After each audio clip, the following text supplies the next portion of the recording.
Question number 19, અવરોધોનું શ્રેણી જોડાણ સમજાવી સમતુલ્ય અવરોધનું સૂત્ર તારવો. બરાબર. હવે જો આપણો ટોપિક છે અવરોધોનું શ્રેણી અને સમાંતર જોડાણ. બરાબર. તમે અવરોધો શીખા, એમાં 10મામાં તમારું શ્રેણી અને સમાંતર જોડાણ આવતું. દાખલા તરીકે તમને યાદ કરાવું કે તમે આવું સૂત્ર લખતા, R બરાબર R1 plus R2 plus R3 up to Rn. બરાબર. તમે શ્રેણી જોડાણ લખતા, તમને યાદ કરાવું આવી કઈ આકૃતિ દોરતા, તમે અવરોધો આવી રીતે જોડતા, R1 R2, અહીંયા આગળ આવીએ R3. બરાબર. તો અવરોધોને તમે અલગ અલગ રીતે જોડી શકો. એમાં બે જોડાણ આપણે શીખવાના છીએ, શ્રેણી જોડાણ અને સમાંતર જોડાણ. તો પહેલાં યાદ કરી લઈએ કયું શ્રેણી છે, કયું સમાંતર છે. બરાબર. તો જો અત્યારે આ જોડાણ છે એ શું છે? શ્રેણી જોડાણ છે. કે અવરોધો આવી રીતે 1 બાય 1 લાઇનમાં જોડવામાં આવે તો એ શ્રેણી જોડાણ થઈ ગયું. બરાબર. અને એમાં સમતુલ્ય અવરોધ એવું સૂત્ર તમે બોલતા. તો સમતુલ્ય અવરોધ R કહી દો તો સૂત્ર શું છે? R1 plus R2 up to Rn. એટલે આ સમતુલ્ય અવરોધમાં શું થતો? અવરોધોનો સરવાળો થતો. બરાબર. એની ઓપોઝમાં એની સાથે બીજું એક વસ્તુ તમે શીખતા, જેને તમે કહેતા સમાંતર જોડાણ. બરાબર. તો જો આવું જોડાણ તમે લખતા. બરાબર. તો જો આ શું થઈ ગયું? સમાંતર જોડાણ. બરાબર. અહીંયા R1 R2 R3 બરાબર, ડેશ ડેશ ડેશ તમારે જેટલું આગળ ચલાવવું હોય, જેટલા જોડવા હોય એટલા તમે જોડી શકો. તો આને તમે શું કહેતા? અવરોધોનું સમાંતર જોડાણ. અને એમાંય સમતુલ્ય અવરોધનું સૂત્ર કંઈક આવું લખતા, 1/R બરાબર 1/R1 પ્લસ 1/R2, આવી રીતે તમે લખતા. બરાબર. તો આ થઈ ગયું શ્રેણી જોડાણ, આ સમાંતર. આવા બે જોડાણ તમે 10માં શીખા. આ જ વસ્તુ બેઠે બેઠી પાછી અત્યારે રિપીટ થાય છે. બરાબર. તમારે આ બે સૂત્રો તારવવાના છે, શ્રેણી માટે સમતુલ્ય અવરોધનું સૂત્ર અને સમાંતર માટે સમતુલ્ય અવરોધનું સૂત્ર. તો આ વસ્તુ આજે આપણે આ લેક્ચરમાં ભણવાના છીએ. આ બે જોડાણ આપણે ક્લિયર કરીશું. બરાબર. એકવાર પાછું રિપીટ કરી જઈએ કે ભાઈ શ્રેણી જોડાણ છે, ચાલો એની ખાસિયત શું? તમે અવરોધોને આવી રીતે જોડો છો. બરાબર. તો આ જોડાણની ખાસિયત શું? તો જો અહીંયા I હંમેશા સમાન હોય અથવા V કેવા હોય? જુદા જુદા હોય. બરાબર. શ્રેણી જોડાણમાં હંમેશા દરેક અવરોધમાંથી વહેતો વિદ્યુત પ્રવાહ કેવો હોય? સમાન.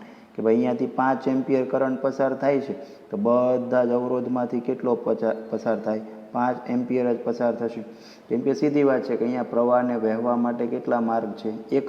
એક જ રસ્તો છે, એટલે બધામાંથી 5 એમ્પિયર જયા કરશે. બરાબર. પણ અહીંયા દરેક અવરોધના બે છેડા વચ્ચેના વોલ્ટેજ જુદા જુદા હોય. દાખલા તરીકે R1 અવરોધ છે, એના બે છેડા વચ્ચેનો વોલ્ટેજ માપું. એ જ રીતે R2ના બે છેડા, R3ના બે છેડા. તો દરેક અવરોધના બે છેડા વચ્ચેનો વોલ્ટેજ માપીશ તો એ કેવો હશે? જુદો જુદો હશે. પણ દરેક અવરોધમાં પ્રવાહ કેવો હશે? સમાન હશે. બરાબર. હવે આનાથી ઊંધું બોલવું તો સમાંતર જોડાણ થઈ જાય. જો આમાં I સમાન, બરાબર, તો અહીંયા શું લખવું? V સમાન. અહીંયા V જુદા જુદા, તો અહીંયા I જુદા જુદા. બરાબર. આની એકદમ ઓપોઝિટ ખાસિયત લખો એટલે એ કયું બની જાય? સમાંતર જોડાણ થઈ જાય. દાખલા તરીકે અહીંયા V સમાન છે. માની લો અહીંયા આ સેલ છે, અહીંયા આ 220 વોલ્ટની બેટરી સાથે જોડી દીધું આવું. બરાબર. તો જો આ દરેક અવરોધ વોલ્ટેજ કેટલા મળવાના છે? 220 મળવાના છે. આ દરેક પોઈન્ટ ઉપર વોલ્ટેજ તમે માપશો તો એ કેટલા મળશે? 220. કેમ કે સમાંતર જોડાણ છે. બરાબર. પણ દરેક અવરોધમાં આ વખતે પ્રવાહ કેવા હશે? નોખા નોખા. કે ભાઈ અહીંયાથી ધારો કે 10 એમ્પિયર કરંટ કુલ આવ્યો. હવે જો અહીંયા શું થશે કે પ્રવાહને વહેવા માટે ઘણા બધા માર્ગો ઉપલબ્ધ છે, એક કરતાં વધારે માર્ગો છે. એટલે અહીંયા કુલ પ્રવાહના ભાગ પડશે. દાખલા તરીકે અહીંયાથી 10 એમ્પિયર આવ્યો તો આમાંથી 1 એમ્પિયર જતો હોય, આમાંથી 4 એમ્પિયર જતો હોય, આમાંથી 5 એમ્પિયર જતો હોય, આવું થાય. બરાબર. એટલે અહીંયા પ્રવાહને વહેવા માટે એક કરતાં વધુ માર્ગ ઉપલબ્ધ છે, એટલે પ્રવાહના ભાગ પડશે. અહીંયા જુદા જુદા અવરોધમાં પ્રવાહ જુદો જુદો મળશે. કેટલો પ્રવાહ જશે એ કોણ નક્કી કરશે? તો એ અવરોધનું મૂલ્ય નક્કી કરશે. સ્વાભાવિક છે કે જ્યાં અવરોધ વધારે હશે ત્યાં પ્રવાહ કેવો જશે? ઓછો જશે. અને અવરોધ ઓછો હશે ત્યાં પ્રવાહ કેવો જશે? વધારે જશે. તો જો આ બે પ્રકારના સૂત્રો આપણે અહીંયા શ્રેણી અને સમાંતર જોડાણમાં મેળવવાના છે. ચાલો, એટલે શું સવાલ આપણા છે એ તો તમને ક્લિયર થઈ ગયું. હવે આ જ બાબત હું તમને થિયરીમાં તારવણી સહિત બતાવું. બરાબર. તો જો પહેલી આપણી તારવણી શું છે, શ્રેણી જોડાણ અને એમાં સમતુલ્ય અવરોધ. તો જો આકૃતિ પરથી જ બધું લખવાનું છે. આકૃતિ જોઈ લો. બરાબર. જો અહીંયા આકૃતિમાં શું દર્શાવ્યું છે, બે અવરોધ R1 અને R2નું મેં શ્રેણી જોડાણ દર્શાવ્યું છે. બરાબર. આ A અને B વચ્ચે R1 જોડ્યો છે, B અને C વચ્ચે R2 જોડ્યો છે, અને પ્રવાહ કેટલો ધારી લીધો છે, I. સાથે સાથે વોલ્ટેજ ધારી લીધા છે. જો A અને B વચ્ચેનો વોલ્ટેજ V1 ધાર્યો છે, B અને C વચ્ચેનો વોલ્ટેજ V2 ધાર્યો છે. હવે આ એનો સમતુલ્ય પરિપથ છે. બરાબર. અહીંયા સમતુલ્ય અવરોધ છે. સમતુલ્ય અવરોધ એટલે શું સમજો, કે સમતુલ્ય એટલે શું, મારે આવા બે અવરોધ નથી જોડવા. પણ અહીંયા માની લો બેની જગ્યાએ, આ તો આપણી સિમ્પલ આકૃતિ છે કે અહીંયા ઘણા બધા અવરોધો હોઈ શકે બેની જગ્યાએ લાઇનમાં. બરાબર. તો મારે એટલા બધા નથી જોડવા, એની જગ્યાએ એક જ અવરોધ જોડવો છે. પણ એ એક અવરોધ કેવો, કે જેથી પરિપથનો પ્રવાહ છે એ ચેન્જ થવો જોઈએ નહીં. બરાબર. જો અત્યારે અહીંયા પ્રવાહ I છે તો અહીંયા પ્રવાહ I છે, પણ બેની જગ્યાએ એક જોડો. તો કયો જોડો એવો, કેટલા ઓહમનો જોડો કે જેથી પ્રવાહ એનો એ રહે. તો આ શું થઈ ગયો, સમતુલ્ય અવરોધ થઈ ગયો. આપણા શ્રેણી જોડાણની આ વાત છે. અને અત્યારે A અને C વચ્ચે, બરાબર, R1 ને R2 કાઢી નાખ્યા, એની વચ્ચે R ઇક્વિવેલન્ટ જોડી દીધો આ બે પોઈન્ટ વચ્ચે, અને વોલ્ટેજ કેટલો લઈ લીધો, V. એટલે આકૃતિનું અર્થઘટન બરાબર ક્લિયર થઈ ગયું. તો પહેલાં તો જો શ્રેણી જોડાણની વ્યાખ્યા સમજીએ. તો કોને શ્રેણી જોડાણ કહીએ છીએ, તો કે ભાઈ બે કે તેથી વધુ અવરોધોને એકબીજા સાથે એવી રીતે જોડવામાં આવે. બરાબર. બે કે તેથી વધુ અવરોધો છે એને એકબીજા સાથે એવી રીતે જોડો કે જેથી શું ખાસિયત થવી જોઈએ, કે બંને અવરોધમાંથી વહેતો વિદ્યુત પ્રવાહ કેવો હોય, સમાન જ હોય. બંનેમાંથી કરંટ સમાન જ હોય. અથવા પ્રવાહને વહેવા માટે કેટલો માર્ગ હોય, એક જ માર્ગ હોય. લાઇનમાં જવાના છે તો એક જ માર્ગ ઉપલબ્ધ હોય. તો આવા જોડાણને શું કહેવાય, અવરોધોનું શ્રેણી જોડાણ કહેવાય. એટલે બે શબ્દ યાદ રાખજો, કરંટ સમાન હોય અથવા માર્ગય એક જ હોય તો શ્રેણી જોડાણ. હવે આપણે આમાં સમતુલ્ય અવરોધનું સૂત્ર તારીએ. જો ચાલો, તો હું જુદા જુદા પોઈન્ટ આપું છું, ત્યાં ઓમનો નિયમ આપણે યુઝ કરીએ. ચાલો, A અને B આ બે પોઈન્ટ કહી દઉં તો ઓમનો નિયમ શું લખાય. ચાલો, R1ના બે છેડા લઈ લઈએ, A અને B. તો એના બે છેડા વચ્ચેનો વોલ્ટેજ કેટલો થાય, તો જો V બરાબર IR સૂત્ર વાપરવાનું છે. પણ A અને B વચ્ચે વોલ્ટેજ કેટલો કીધો છે, V1, એટલે વોલ્ટેજ V1, કરંટ I, અને અવરોધ કેટલો છે, R1, આ બે પોઈન્ટ વચ્ચે. બરાબર. એ જ રીતે B અને C વચ્ચે કીધું હોય. ચાલો, આ બે પોઈન્ટ વચ્ચે વોલ્ટેજ કેટલો થાય B અને C વચ્ચે, તો જો આ જ રીતે લખીએ તો વોલ્ટેજ કેટલો થાય V2, કરંટ તો I જ છે, અને અવરોધ કેટલો થશે R2. એટલે અહીંયા છું V1 બરાબર IR1, અહીંયા છું V2 બરાબર IR2. ચાલો, એટલે બે વચ્ચેના વોલ્ટેજ આપણને V1 V2 મળી ગયા. હવે સમતુલ્ય અવરોધ શું કીધો, R ઇક્વિવેલન્ટ કીધું. તો જો R ઇક્વિવેલન્ટના બે છેડા વચ્ચેનો PD કેટલો થાય વોલ્ટેજ, તો હું લખી શકું V બરાબર V1 પ્લસ V2. બરાબર. જો અત્યારે A અને C પોઈન્ટ વચ્ચેનો વોલ્ટેજ કેટલો છે આકૃતિમાં V, અને આ આકૃતિમાં જો તો A અને C વચ્ચેનો વોલ્ટેજ કેટલો છે, તો total voltage V1 plus V2 છે. બરાબર. તો હું સરખાઈ શકું કે અહીંયા V1 પ્લસ V2 અને અહીંયા V, તો V બરાબર શું લખાય, V1 પ્લસ V2, અથવા ટોટલ વોલ્ટેજ છે એ આ બે વોલ્ટેજના સરવાળા જેટલો થશે. બરાબર. તો જો હવે કિંમત મૂકી શકાય, જો અહીંયા V1 અને V2ની કિંમત મૂકી શકાય, તો V બરાબર શું થઈ ગયું, V1 બરાબર લખાય IR1 પ્લસ આ થઈ ગયું IR2. બરાબર. તો જો આપણું પદ હવે આપણને આ રીતે મળશે. બરાબર. તો V બરાબર શું થઈ ગયું, I કાઉન્સમાં R1 plus R2 common કાઢ્યા, I છેદમાં લાવું તો V બાય I બરાબર શું છું, R1 પ્લસ R2. પણ V બાય I શું થાય, R ઇક્વિવેલન્ટ. બરાબર.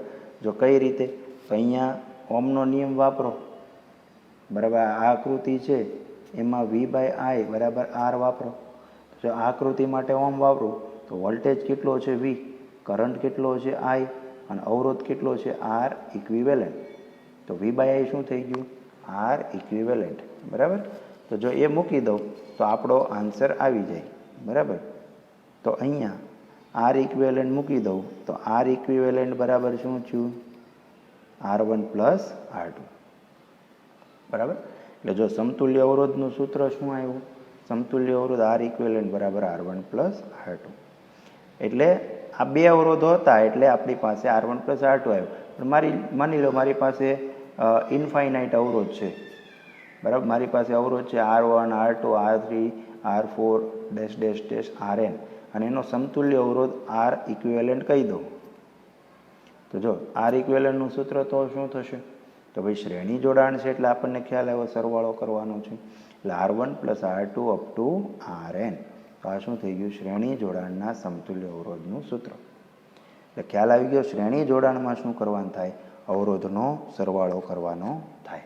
ક્વેશ્ચન નંબર 20, બરાબર. હવે આપણે આવે છે અવરોધોનું સમાંતર જોડાણ. તો અવરોધોનું સમાંતર જોડાણ સમજાવી સમતુલ્ય અવરોધનું સૂત્ર તારવું. ચાલો પાછું સમાંતર જોડાણ એકવાર યાદ રાખીએ, બરાબર.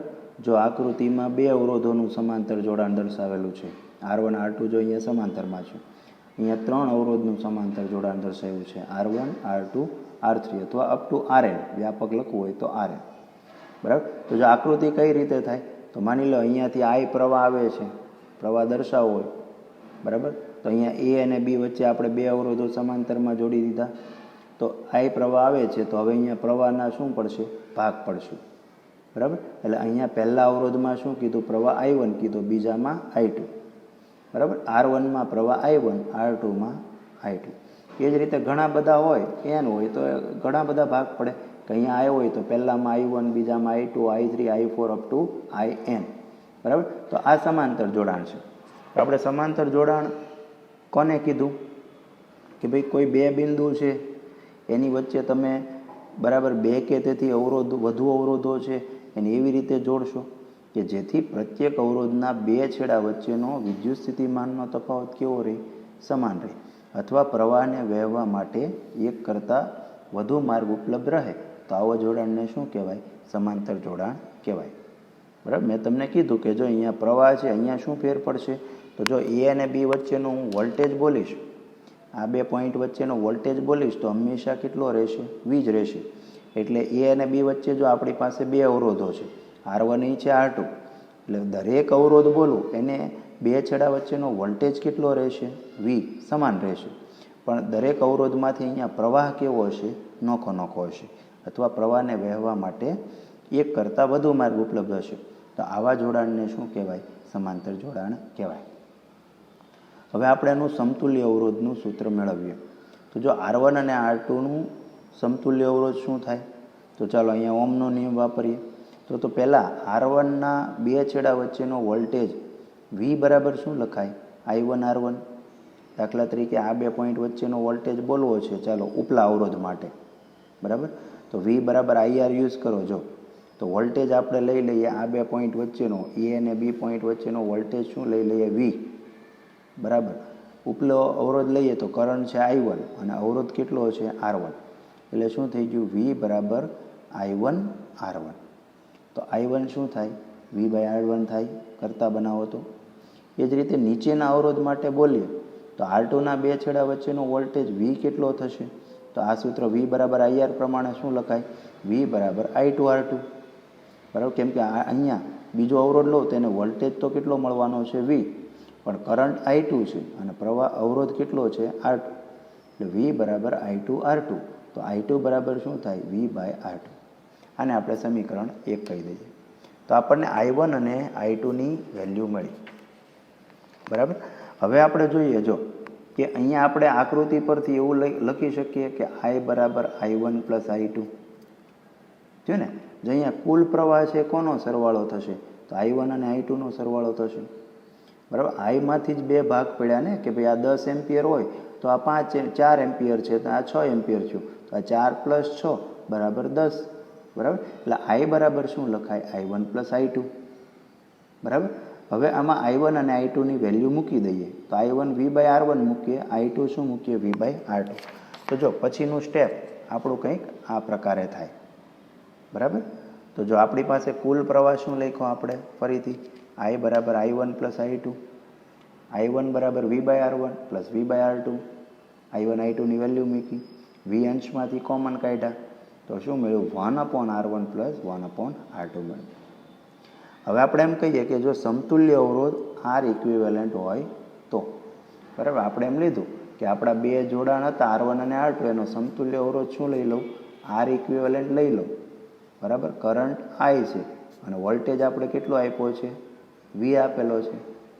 તો અહીંયા ઓમનો નિયમ વાપરો તો આર ઇક્વિવેલન્ટ શું થાય? તો I બરાબર V/R, પણ R શું લખ્યું? આર ઇક્વિવેલન્ટ, બરાબર, આવી આકૃતિ માટે. તો હવે આ બંને સમીકરણો પરથી જો, બરાબર, આ બે સમીકરણને સરખાવો. I નું સમીકરણ છે અને I નું સમીકરણ છે. તો તમે શું લખી શકો? તો તમારું પદ શું મળે? Vના છેદમાં આર ઇક્વિવેલન્ટ બરાબર V કૌંસમાં 1/R1 પ્લસ 1/R2 થઈ ગયું. અને V કેન્સલ કરો તો જો તમને સીધું જ આ પદ મળી જાય. તો શું સમીકરણ આવ્યું? 1/R ઇક્વિવેલન્ટ બરાબર 1/R1 પ્લસ 1/R2. તો જો આ બે અવરોધો જોડ્યા હતા એટલે આર ઇક્વિવેલન્ટનું સૂત્ર આવું આવ્યું. પણ માની લો n અવરોધો છે, બરાબર. આપણી જે બીજી આકૃતિ જોઈ, બરાબર, તો n અવરોધો R1 R2 up to Rn ને સમાંતર જોડવામાં આવે તો સમતુલ્ય અવરોધ કેટલો થશે? તો 1/R ઇક્વિવેલન્ટ બરાબર, આને વિસ્તારવાનું આગળ આગળ, તો 1/R1 plus 1/R2 up to 1/Rn. તો જો n અવરોધોનું વ્યાપક સૂત્ર આ છે, બરાબર, સમાંતર જોડાણમાં. એટલે શ્રેણી જોડાણમાં અવરોધનો સરવાળો થાય, સમાંતર જોડાણમાં વ્યસ્તનો સરવાળો થાય, બરાબર. હવે બે જોડાણમાં ડિફરન્સ શું છે એને સમજીએ પછી. ક્વેશ્ચન નંબર 21, અવરોધના શ્રેણી જોડાણ અને સમાંતર જોડાણના તફાવતના મુદ્દા લખો. ચલો, આપણે જે શ્રેણી અને સમાંતર જોડ્યું, બરાબર, જોડાણ કર્યું આપણે, એના તફાવતના મુદ્દા લખીએ. તો જો અમુક તો આપણને સીધા જ આવડે છે. જો પહેલું, બરાબર, તો શ્રેણી જોડાણમાં આપણે કીધું શું સરખું હોય? તો દરેક અવરોધમાંથી વહેતો વિદ્યુત પ્રવાહ સમાન હોય. તો આપણને ખબર છે સમાંતર જોડાણમાં શું સરખું હશે? તો સમાંતર જોડાણમાં દરેક અવરોધના બે છેડા વચ્ચેનો વિદ્યુત સ્થિતિમાનનો તફાવત સમાન હોય. અથવા ટૂંકમાં શ્રેણી જોડાણમાં I સમાન, સમાંતર જોડાણમાં V સમાન. તો એક મુદ્દો આપણે આવો લખી શકીએ. બીજો પોઈન્ટ, બંનેમાં સમતુલ્ય અવરોધનું સૂત્ર આપણને આવડે છે. ચાલો, શ્રેણી જોડાણમાં સમતુલ્ય અવરોધનું સૂત્ર શું થાય? તો R બરાબર R1 plus R2 plus R3 up to Rn, એટલે અવરોધનો સરવાળો કર્યો. જ્યારે સમાંતર જોડાણમાં સમતુલ્ય અવરોધનું સૂત્ર શું થાય? તો સૂત્ર આપણે લખ્યું 1/R બરાબર 1/R1 plus 1/R2 up to 1/Rn, વ્યસ્તનો સરવાળો થાય, બરાબર.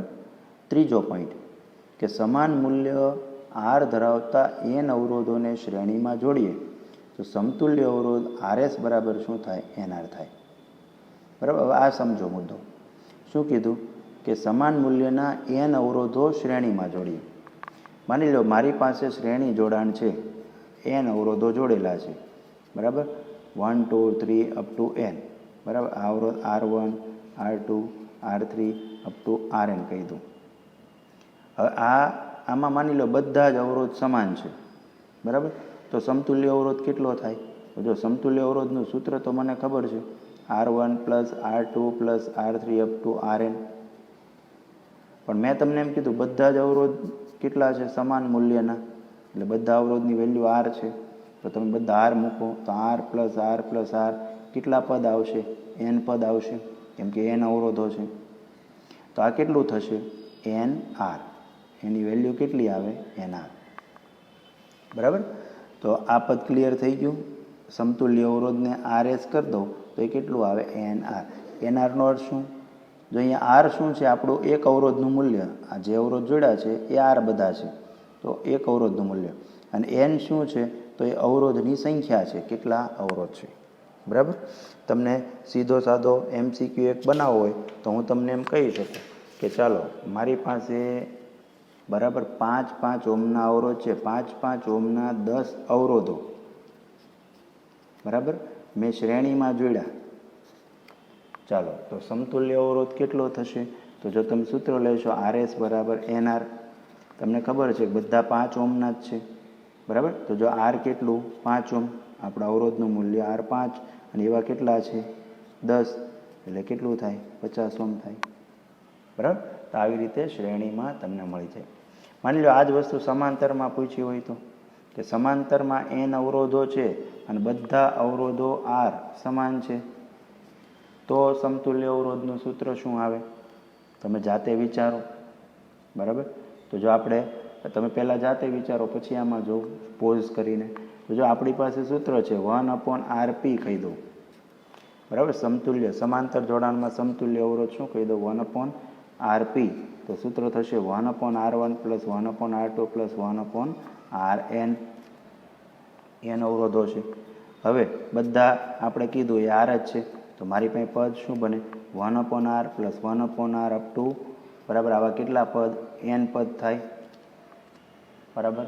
તો જો આને આમ લખીએ કે 1/r 1/r કેટલી વાર? n વાર, એટલે n ટાઈમ્સ 1/r થાય, બરાબર? કોના બરાબર? 1/rp બરાબર. તો rp બરાબર શું થાય?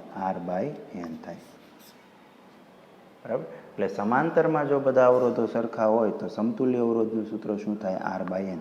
અહીંયા r એક અવરોધનું મૂલ્ય છે અને n છે એ અવરોધોની સંખ્યા છે. દાખલા તરીકે એમ કહી દઉં કે 10 ઓહમના 10 અવરોધો, બરાબર, સમાંતરમાં જોડું તો સમતુલ્ય અવરોધ કેટલો થશે?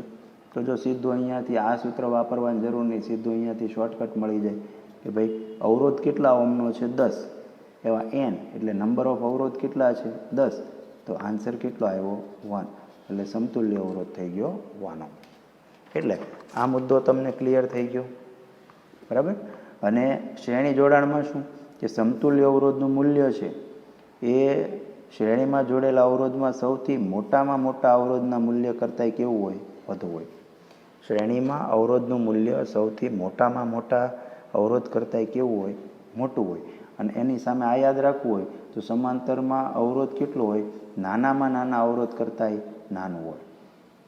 દાખલા તરીકે એમ કહી દઉં કે 5, 10 અને 15 આનું શ્રેણી જોડાણ કરો તો જો આનો શ્રેણી જોડાણનો સમતુલ્ય અવરોધ કેટલો થયો? તો 5 + 10 + 15 એટલે કેટલું થયું? 20 ને 10 30 ઓહમ થઈ ગયા. તો જો આ સમતુલ્ય અવરોધ આવ્યો કોનો? શ્રેણીનો. તો જો તમે કહી શકો ને કે મોટામાં મોટા કરતાંય મોટું છે, આ 3 અવરોધ આપણા હતા એમાં મોટામાં મોટો 15 હતો, તો એના કરતાંય જવાબ કેવો આવ્યો? મોટો આવ્યો. તો શ્રેણીમાં સરવાળો થવાનો છે એટલે આ 3 કરતાં તો આન્સર મોટો જ આવવાનો. એમ સમાંતરમાં વ્યસ્તનો સરવાળો થશે, તો એના માટે એમ કહી શકાય કે ભાઈ આનું જો સમતુલ્ય અવરોધ શોધો હોત સમાંતરમાં, તો એ અવરોધનું મૂલ્ય કેટલું આવત? તો કે એ નાનામાં નાના કરતાંય નાનું, એટલે ત્રણેયમાં નાનો કેટલો છે? 5. તો સમાંતર જોડાણ તમે આનું ગણી જોજો ત્રણેયનું, તો એ આન્સર 5 કરતાંય નાનો આવશે. તો તમે આ મુદ્દો પણ લખી શકો, આ બાબત પણ સ્પષ્ટ છે. હવે મિત્રો, ક્વેશ્ચન નંબર 22, બેટરીનું શ્રેણી જોડાણ સમજાવો. બરાબર? જો અત્યારે આ લેક્ચરમાં આગળ આપણે અવરોધોનું શ્રેણી અને સમાંતર જોડાણ શીખ્યા. હવે આપણે બેટરીનું શ્રેણી અને સમાંતર જોડાણ જોઈશું. જેમ અવરોધોને 2 રીતે જોડી શકાય, શ્રેણી સમાંતર, એમ બેટરીને 2 રીતે જોડી શકાય, શ્રેણી અને સમાંતર. બરાબર? તો બેટરીમાંથી જુદો જુદો વોલ્ટેજ અથવા પ્રવાહ મેળવવા માટે આપણે આવા જોડાણનો યુઝ કરીએ છીએ. તો અહીંયા એક સમતુલ્ય વોલ્ટેજની, સમતુલ્ય અવરોધની વાત આવે છે. બરાબર? તો જો પહેલાં તો જોઈ લઈએ કે બેટરીને કઈ રીતે જોડી શકાય. જો અત્યારે આપણું જોડાણ શ્રેણી જોડાણ છે, તો શ્રેણી જોડાણમાં બેટરીને તમે 2 રીતે જોડી શકો. જો આ 2 પેટા જોડાણ દર્શાવ્યા છે, બરાબર? જો એકમાં તમારી પાસે સેલ છે, પહેલાં તો સમજી રાખો કે બેટરીને તમે આવી સંજ્ઞાથી દર્શાવો છો, બરાબર? આવી રીતે એક મોટો લીટો હોય, એક નાનો લીટો હોય, આ દર્શાવો છો. એમાં મોટો લીટો એ ધન ધ્રુવ ગણાય, નાનો છે એ ઋણ ધ્રુવ ગણાય. આ બેટરીની સંજ્ઞા છે. તો મારી પાસે માની લો 2 બેટરી છે, V1 અને V2 વોલ્ટેજની, તો એને જો હું 2 રીતે જોડી શકું. બેયમાં ચિત્રમાં જોઈને ડિફરન્સ શોધો. જો હવે જોશો તમને ખ્યાલ આવશે કે અહીંયા છેડા અલગ અલગ છે. જો ધન ઋણ, ધન ઋણ આવી રીતે રિપીટ થાય છે. અહીંયા આગળ ગમે એટલી બેટરી મૂકી શકો, બરાબર? પણ અહીંયા જો ક્રમ તૂટે છે, ધન ઋણ, ઋણ ધન છે. વળી પાછો અહીંયા આવે તો કયો લખશો? આગળ હજી દર્શાવવું હોય તો અહીંયા ધન ઋણ, બરાબર? ટૂંકમાં અહીંયા 2 બેટરીના ઓપોઝિટ છેડા જોઈન્ટ છે. જો પહેલી બેટરીનો ઋણ છે, બીજાના ધન હારી. હવે અહીંયા ઋણ છે તો અહીંયા બીજાનો, ત્રીજાનો ધન આવશે. અને અહીંયા તમે જો તો સરખા સરખા છેડા જોઈન્ટ છે. જો ધન ઋણ તો ઋણ સાથે ઋણ, બરાબર? ધન પછી ધન સાથે ધન. તો જો ઓપોઝિટ છેડા જોડો, આવી રીતે જોડાણ કરો તો એ બેટરીનું શું થઈ ગયું? સહાયક જોડાણ છે. બરાબર ને? વોલ્ટેજ કેટલો મળે? V1 પ્લસ V2 જેટલો. તો અહીંયા વોલ્ટેજનો સરવાળો થાય કે આ 2 વોલ્ટની બેટરી છે, આ 3 વોલ્ટની છે, તો આવી રીતે જોડો તો ટોટલ કેટલા વોલ્ટેજ મળે? 5 વોલ્ટેજ મળે. પણ વિરોધક જોડાણ આવી રીતે જોડો તો બેટરીનો વોલ્ટેજ શું થાય? ડાઉન થાય, વોલ્ટેજની બાદબાકી થાય. તો અહીંયા ટોટલ વોલ્ટેજ કેટલો મળશે? V1 માઇનસ V2 મળશે. એટલે શ્રેણી જોડાણમાં આવી 2 રીતે બેટરી અલગ અલગ જોડી શકાય. હું આ જોડાણ શીખવાડીશ, આ આપણે સીધું લઈ લઈશું. બરાબર? તો જો ચાલો એવું જોડાણ માટે માની લો મારી પાસે 2 બેટરી છે, એપ્સ્યુલા1 એપ્સ્યુલા2 EMF વાળી અને R1 R2 આંતરિક અવરોધ ધરાવતી 2 બેટરી છે. એને A અને C બિંદુ વચ્ચે મેં શ્રેણી જોડાણમાં જોડેલી છે. બરાબર? આકૃતિ બરાબર સમજી લો. જો અહીંયા 2 બેટરી છે. પહેલી કઈ છે? એપ્સ્યુલા1 EMF વાળી, R1 આંતરિક વાળી. બીજી કઈ છે? એપ્સ્યુલા2 EMF વાળી, જેનો આંતરિક અવરોધ R2 છે. એટલે 2 અલગ અલગ બેટરી છે. એને મેં કયા બિંદુ વચ્ચે જોડી દીધી? A અને C વચ્ચે. જો આ 2 પોઈન્ટ વચ્ચે જોડી દીધી. બરાબર? અને કયા જોડાણમાં જોડી? શ્રેણી જોડાણમાં. પણ શ્રેણીમાં મેં તમને 2 પ્રકાર કીધા, એમાં સહાયક છે કે વિરોધક છે ચેક કરો તો તમે જોશો એ કેવી છે? સહાયક છે. જો અહીંયા પ્લસ માઇનસ, પછી બીજી બેટરીનો પ્લસ માઇનસ. બરાબર? વિરોધકનો એક મુદ્દો છેલ્લે આપણે સ્પષ્ટ કરી દઈશું. તો A અને C વચ્ચે આ 2 બેટરી જોડી અને આ એનું સમતુલ્ય બેટરી છે. તમે એવું ધારી લો કે ભાઈ ચાલો A અને C વચ્ચે આવી 2 નથી જોડવી, એની જગ્યાએ એક જ જોડવી છે. તો જો એકનો સમતુલ્ય EMF કેટલો કીધો? એપ્સ્યુલા ઇક્વિવેલન્ટ. બરાબર? અને એનો સમતુલ્ય અવરોધ કેટલો કીધો? R ઇક્વિવેલન્ટ કીધો. ચાલો આટલી બાબત ક્લિયર થઈ ગઈ. હવે જો આકૃતિ માટે સૂત્ર લખીએ તો જો આપણે ABCના વિદ્યુત સ્થિતિમાન ધારી લઈએ કે Aનું વિદ્યુત સ્થિતિમાન શું છે? VA, B પોઈન્ટનું VB અને Cનું શું છે? VC.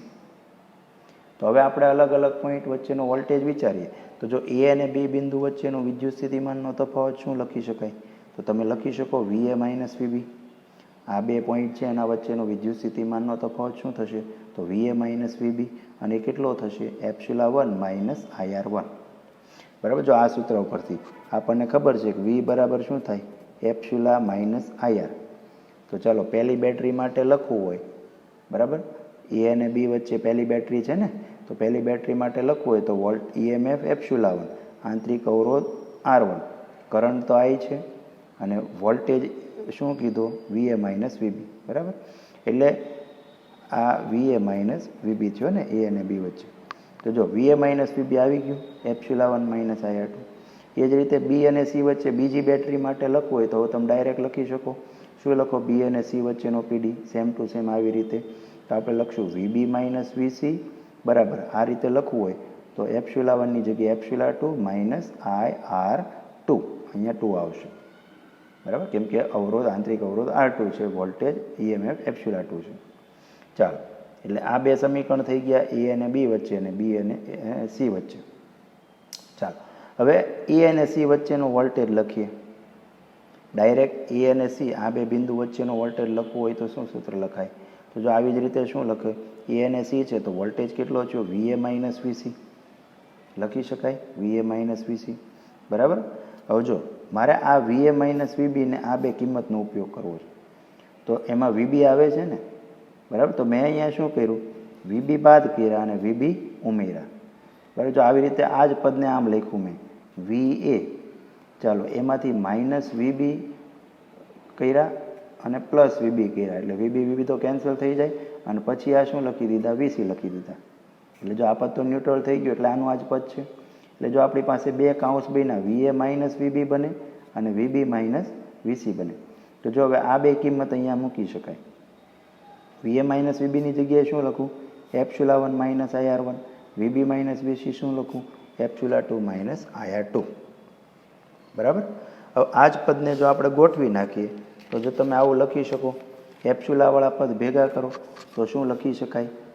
એપ્સ્યુલા1 પ્લસ એપ્સ્યુલા2. બરાબર? આ એપ્સ્યુલાવાળા ભેગા કરો અને આ માઇનસ IR1 માઇનસ IR2 છે. બરાબર? માઇનસ એક પર લખીએ IR1 માઇનસ IR2.